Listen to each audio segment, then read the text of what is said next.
Merhabalar, bugün sizlere Storm King K20 modelimizin tanıtımını yapmak istiyorum. Makinenin baz modeli olarak düşünürsek, bu model K15 modeliyle de aynı özellikleri gösterir. Burada görmüş olduğumuz sabit kulelidir. Fakat bunun teleskopik olarak uzayan MIDI ve yüksek versiyonunda çalışma mantığı tamamıyla aynıdır. Yani aynı kullanma talimatı üzerinden bu makineleri de çalıştırabiliriz. Şimdi makinemizi traktörümüze bağlarken birkaç önemli nokta var üzerinde durmamız gereken. İlk nokta, eğer okbaşı kullanıyor isek mutlaka ve mutlaka emniyet kupilyasını sabitlemeniz çok önemli. Yine aynı şekilde traktörümüzün okbaşı takım dişine göre makinenin şase zaviyesinin şaft açısıyla olan açısının durumu çok önemlidir. Zira şaft ne kadar düzgün çalışırsa ömrü de o kadar uzun olacaktır. Dolayısıyla ok başını ters çevirerek, traktörünüzün çeki okunu ters çevirerek ya da dingilimizi alçaltıp yükselterek bu açıyı ayarlamanız mümkün. Bunu tamamen bahçenizin kondisyonuna göre sizin belirlemeniz gerekiyor. Makinenizi yükseltip alçaltmak için de gayet basit olarak bir kriko üzerine emniyete aldığımız makinemizin burada bulunan iki civatasını, metrik 16 civataları gevşeterek dingili poryası ve okuyla beraber tamamen çıkartıp ters çevirdiğimiz zaman makinemizi 12 santimetre kadar yükseltebiliyoruz. Yani yaklaşık bu kadar bir yükseltmek mümkün ki o da şase yüksekliği anlamında ciddi bir fark yaratacaktır. Önemli olan mutlaka civataları tekrardan çok iyi bir şekilde sabitlemek, herhangi bir kazaya sebep olmamak açısından. Bu model üzerinde kullandığımız kumanda bizim ikili tiktak tabir ettiğimiz elektromotor valfli kumandamız. Bu manuel kumanda da olabilirdi, Buymatic kontrollü ya da bilgisayar destekli kumandalarda olabilirdi. Her halükarda elektromotor valf kullanıyor isek bizim bir güç kaynağına ihtiyacımız var. Bu güç kaynağı için de biz traktörümüzün aküsünü kullanıyoruz. Yani şimdi kumandamızı traktör üzerinde emniyetli ve uygun bir yere sabitledikten sonra bakınız mesela bizim traktörümüzde biz burada bir yuva yaptık ve bu yuvaya traktör kumandamızı sabitleyebiliyoruz. Bunu sabitlemeye müteakip yine buradaki güç kablomuzu, erkek fişimizi traktörümüz üzerinde bulunan dişi sokete geçiriyoruz. Yine aynı şekilde burada bulunan sinyal bu da emniyet açısından çok önemlidir. Çünkü bahçemiz eğer trafiğe açık bir yerden gitmemiz gerekiyorsa bunu da mutlaka bağlamanız gerekiyor. Şimdi eğer sizin traktörünüzde dişi fiş yok ise biz size makine ile beraber bir kablo gönderiyoruz. Bu kablo yine dişi soketli bir kablo. Üzerinde 10 amperlik bir hat sigortası mevcut.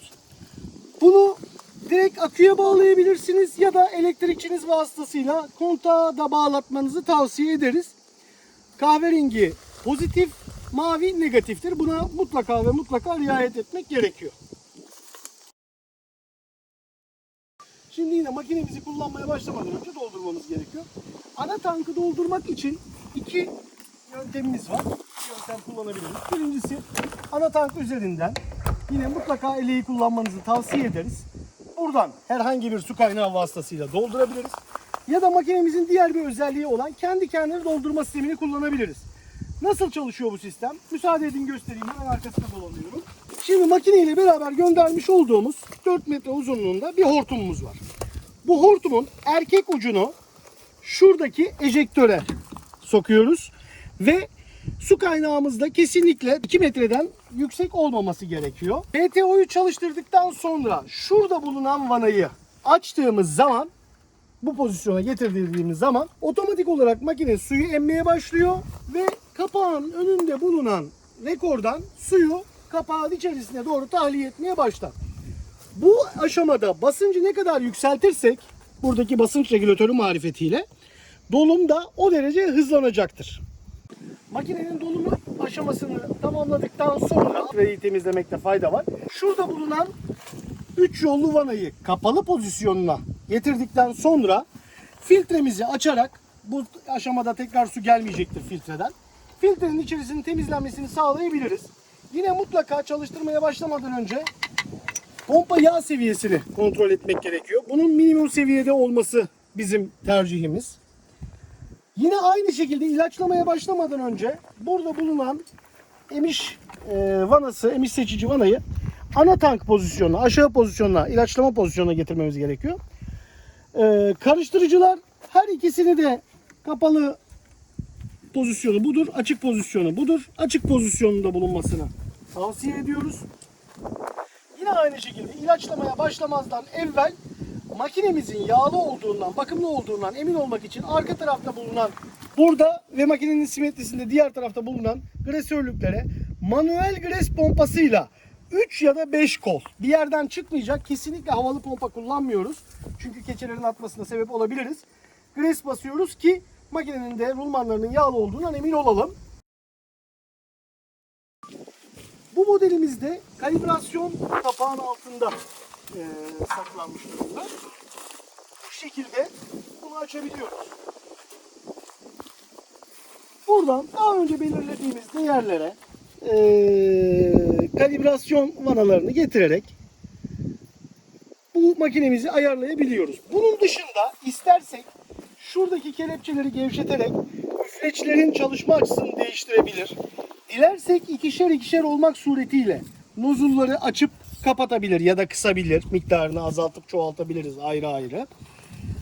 Yine aynı şekilde üst ve alt üfleçleri münferiden çalıştırmamız gerekirse burada bulunan hava klepeleri vasıtasıyla üste aldığım zaman bakın üst tarafı tamamen kapattım. Suyunu da kapattığım zaman makinem sadece alt taraftan çalışacak. Ya da bunun aksine üst tarafı açıp alt tarafı kapatabiliriz.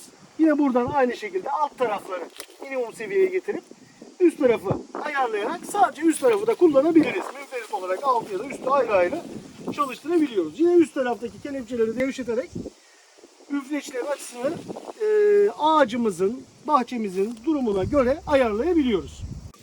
Burada bulunan şanzıman devreye alma, devreden çıkartma kolu da makinenin kendi kendini doldurması esnasında ya da efendim çiftliğimizde ilacımızı doldurduk, bahçeye gidene kadar karışsın istiyoruz. Burada fanı devreden çıkartmaya yarar.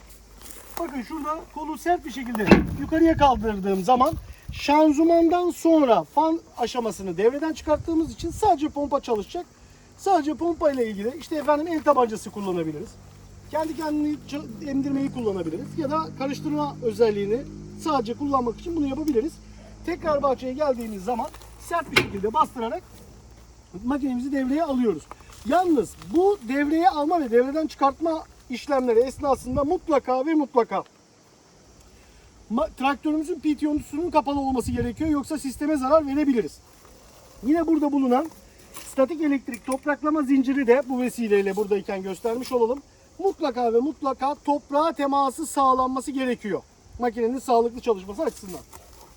Bu da bu kadar. Yine makinemizin traktörün girmediği yerlerde ya da kullanmak isterseniz el tabancası kullanabiliyorsunuz. Şurada görmüş olduğunuz vana pompanın el tabancasına giden kısmını çalıştırıyor.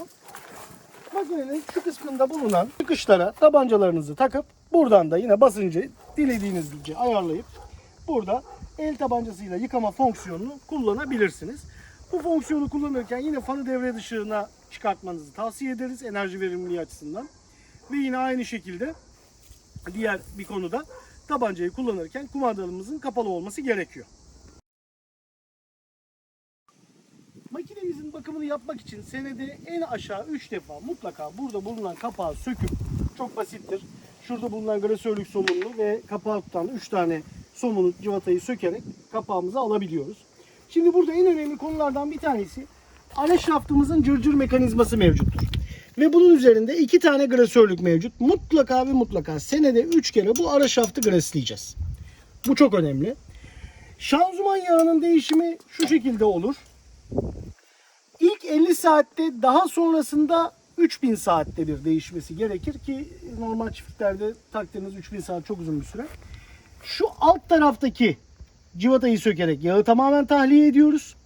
İşimiz tahliye bittikten sonra kapatıyoruz. Şu civatayı ve bu civatayı sökerek bu civatadan yağı dolduruyoruz. Ne zamana kadar? şu civatadan yağ gelene kadar. Bu civatadan yağ geldiği zaman seviyemiz doğru seviyeyi bulmuş demektir. Tekrardan kapatıyoruz. Yağ değişimimiz de bu şekilde. Kullanmış olduğumuz yağ 90 numara şanzıman yağı olmalıdır. Makinenizi yıkarsak, eğer var ise makinenizde mutlaka elektrostatik indüksiyon ünitesinin üzerine bir poşet ya da koruyucu herhangi bir şey geçirmeniz mümkün mertebe direkt üzerine basınçlı suyu tutmamanız açısından önemli. Yine açmışken fanın içerisindeki pislikleri, otları vesaireyi temizlemeniz de makinenin verimliliği açısından yine çok önemli. Diğer tarafa geçecek olursak, makinenin bu kısmındaki kapağı açtığımız zaman yine aynı şekilde gresörlük hortumumuz ve eş civatayı alarak bu kapağı açabiliyoruz. Yine buraya da bu kapağı da senede 2-3 kere minimum açıp fanın iç kısımlarını, ortalıkları temizleyip işte kayışların arasında dal, çöp vesaire girmesi mutlaka ömrünü azaltacaktır. Bu açılardan önemli. Diğer taraftan ulaşamazsanız bu taraftan gresleme yapabilirsiniz ara şafta.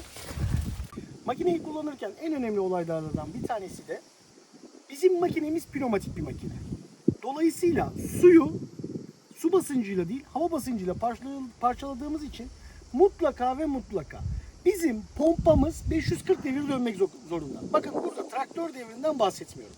Traktörümüzün gücüne göre traktörümüzü 540, 750 veya 1000 devirlerde kullanabiliriz. Ama bizim için önemli olan pompanın deviri 540 olmalıdır. Dolayısıyla bunu mutlaka doğru şekilde ayarladığınızdan emin olacaksınız. Traktörümüzün devrini uygun devre getirdikten sonra ilk olarak suyu açıyoruz sağ ve sol sektörleri. Daha sonra elektrostatik butonumuza basarak çalışmasını sağlıyoruz. Sağ ve sol sektörleri ayrı ayrı da çalıştırabiliriz. İşimiz bittiği zaman öncelikle elektrostatiği kapatıyoruz. Sonra suyu kapatıyoruz. En son PTO'yu kapatarak sistemin kurumuş olmasından da emin oluyoruz. Kullanmış olduğumuz elektrovalflerin bir diğer özelliği de mekanik olarak müdahale edilebilme imkanı vermesidir.